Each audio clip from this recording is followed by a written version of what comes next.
Hello and welcome to the Center Stage 1 podcast at the historic Bay Street Theater in downtown Eustis. I'm your host, Jon Nettles, and this podcast is your sneak peek into the lives of the creative people here in Central Florida.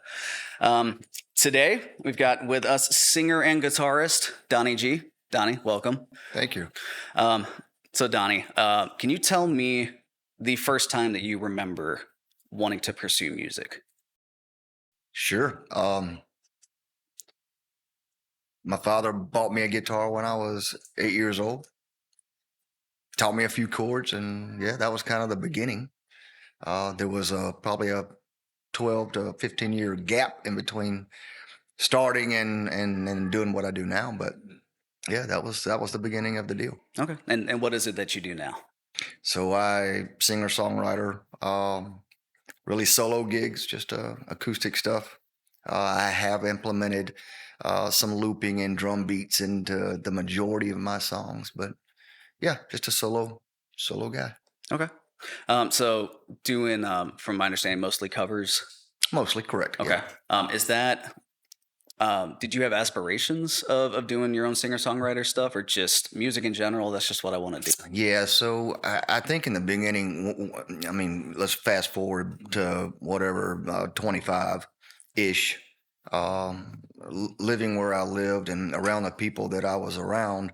I always had a guitar, and they would always have me bring it out at a certain point, and that's just kind of where it really started, the whole deal. Yeah. So you were the guitar guy around the campfire. I was the guitar guy around the lake. Yep. If they wanted live music, call Donnie. There you go. He'll come play for free, for sure. Every group needs a guitar guy. So when did you start? I know you said that your dad taught you a few chords and it was on from there. At what point did you start actually like writing your own stuff? Yeah, probably the first song. I'm guessing his name is Lane Frost, and he was a professional bull rider. Got killed. I want to say that was in the late 80s, maybe 88, 89. Don't quote me on that. But yeah, that was the very first song that I wrote. And it come out within about 30 minutes of me sitting down and writing it.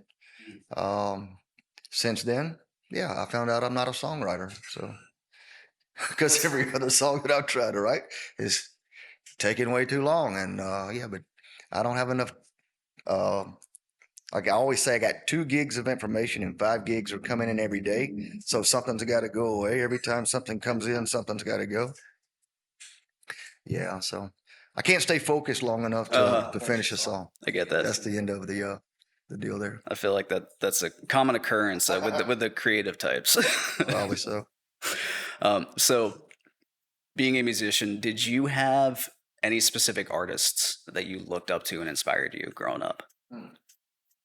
Yeah, so probably some of my whatever bands that I kind of followed and listened to were your Def Leppard, your Bon Jovi's, Rush, all your Southern rock bands, your 38 Specials, Leonard Skinner. Yeah, there was a ton of those. I was in the big hair band phase for the most part, and of course grunge come in. I think a little bit after that, I was a big fan there too, with Pearl Jam and I don't know if you'd call Three Doors Down grunge, but yeah, so loved them all. And of course, my dad was a banjo player. I grew up in a bluegrass family. Oh wow! Which is kind of a really, really neat story. I'd love to put that out there. But he was a cop. Okay. He got hit by a truck, paralyzed him. He laid up in a hospital for about a year. And then we bought him a banjo just to give him something to do. Yeah. He learned to play the banjo, started a bluegrass band. And yeah, so we traveled around playing bluegrass music. Wow. So yeah, genres as far as I mean, I really just enjoy music. Yeah. Does any of the bluegrass that you grew up with make its way into your songs, or any? It doesn't influence how you recreate the covers that you're doing. I would say some, not a whole lot, because bluegrass in itself just has its own. It has its own kind of vibe. Uh, and what I mean by that is there is no mandolin in my music. There is no banjo in my music. There is no stand-up bass. So those things are. When you go to a bluegrass festival, you roll down your window or open the door, you know exactly where you are, right? So no, I mean, I can't say that I have any bluegrass traits that have come in to my current music that I play now. Yeah. I know when you take a song that you're doing a cover of, I know you like to kind of make it your own. Talk to me about the influences, maybe some decisions that you made on different styles of decisions that you made to make those sound the way that they do, and then maybe some outside influence that made them the way they are right now. Yeah, so sometimes it's just the way I hear it, right? So I can hear a hard, fast rock song, and and and go, okay, I can't do that because of how I play. Right? I don't have drummers. I don't have a band. I don't have all the necessary sounds that need to create that. So how can I make it mine? And so there's a song. I'm just going to lose it real quick. Use Somebody. Do you remember that song? Use Somebody. If you sing it, I might have it. Well, I'm not a good singer. There's- Use somebody. Oh, I was roaming around. I was looking down. Who is that? Anyway. who is that? It's gonna. I was roaming around. So Someone's screaming it at us right now. all right. I always loved that Yeah, song, yeah. but yeah, that's one of those I just kind of did my own thing with it, and everybody loved it, Yeah. so kept doing it. Have you felt outside pressure from any venues or any people that are hearing your music to kind of change certain things? Yeah, that's it actually happened early on. In Alabama, it was just me and my guitar, and it was all stripped down, raw. Just it is what it is. When I moved here, I found that this is just my opinion. That didn't seem to get jobs as much as people with some background music going on, whether it was a drum machine or even a track. It seemed like most venues wanted to have some full sound. Yeah. And with that being said, I think most of their patrons wanted that too. Maybe that was the whole deal. I've kind of gone in between all of that. Like I don't do tracks. I don't sing to tracks. Nothing against people who sing to tracks, but I don't. I've set up personal drum beats, whether it's me looping on my guitar, using my guitar as a drum. Yeah. Or I have preset and figured out a specific beat that I want for a song. And I've had people all the time going, when did you start playing the tracks? And I'm not playing the tracks. It's just what I do. Yeah. I'll hit a drum beat and then I'll add some stuff to it. I just do a little bit of both. Yeah. And then there's some songs where I just strip it down and do nothing but me and the guitar, trying to hit everybody. Yeah. That's the challenge, is trying to make everybody happy. And that's my job. When a venue, hires me, that's my job, is to try to keep them there as long as I can. And then when I'm playing again, try to have them come back. Yeah. Do you remember the first time you implemented like actually using your guitar as a drum? Oh, yeah. Yeah. Oh, it Talk was to me the about that. greatest night ever. Life-changing? Yeah, for sure. Like nobody wanted to hear anything else. Like, when are you going to do that song? So I used to do In the Air Tonight. And so I would tune my guitar to an E minor.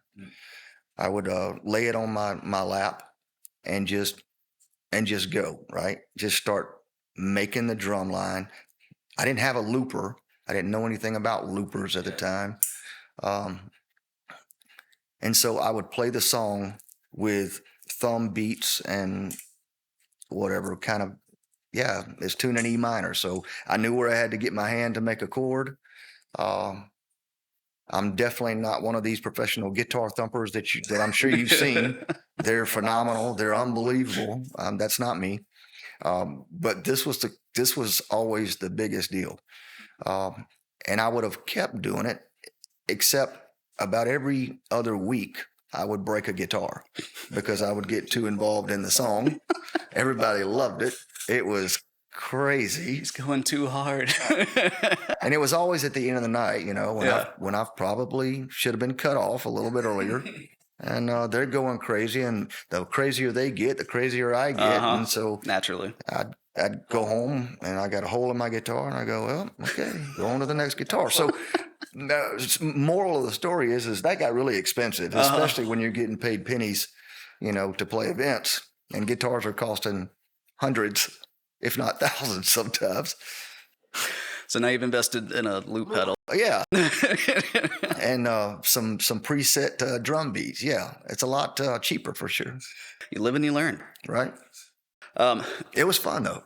I believe it. I've never personally broken a guitar, but it's... Oh, wow. I can show you. I know you've brought up Alabama a few times. What brought you to Florida? Yeah. So I was in a retired fire department out of Montgomery, Alabama. My wife lives 30 miles from here. This is where she was from. Okay. And when I retired, there was no real reason. I grew up in Mobile, Alabama, so living in Montgomery for 25 years, that wasn't even really my home. That was just where I resided for the last, at that time, 25 years. But once I retired, there was really nothing holding me there. So here I am. Yeah. All right. I always like to ask this with everyone that we bring in here at the end.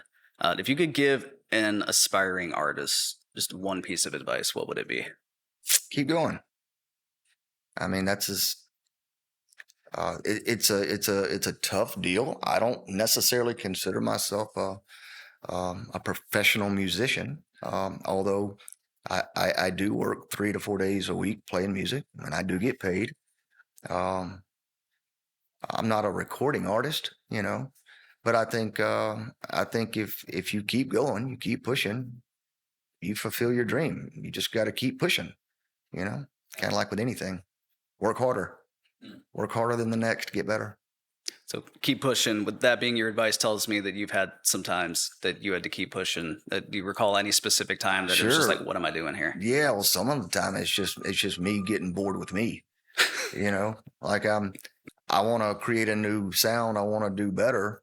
But I would find myself not wanting to put in the time to do that. And of course, I have just the opposite mindset with my daughter going, if you want to be great, you have to put in the work. If you want to get good at anything, you can't just wake up and go, I'm going to be good. It doesn't work that way. You got to put in the time and effort, It's the old parental trope of do what I say, not do what I do. Yeah. But I would find myself going, you know what, I don't feel like doing it today. And one day would turn into 2 months. And then all of a sudden I'd go, let's do this, get motivated again. So I would just say, stay the course. You don't have to take your time, relax, stay the course, keep going. Yeah. You don't have to figure it all out at once. Right. Yeah. Awesome. Well, Donnie, where can people find out about you and your upcoming shows? So you can go to Donnie G Acoustics or Donnie G Live on Facebook.